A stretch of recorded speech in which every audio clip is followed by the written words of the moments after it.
ગૌમાતાને રાષ્ટ્રમાતા માટેની દરજ્જાની રજૂઆત માટે અમે આજે કલેક્ટર સાહેબશ્રીને મળવા આવ્યા છીએ. હરેક હિન્દુ લડી રહ્યા છે.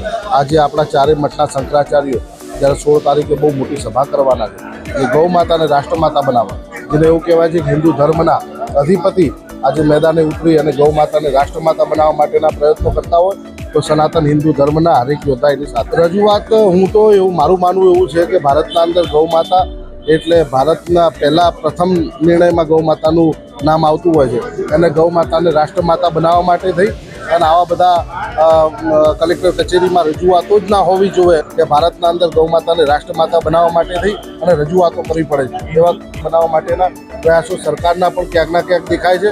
કારણ એવું છે કે મહારાષ્ટ્રના અંદર હમણાં 2 દિવસ પહેલાંનો બહુ સરસ નિર્ણય મહારાષ્ટ્ર સરકારે લીધો છે તો ક્યાંકનું ક્યાંક સારું પણ દેખાય છે.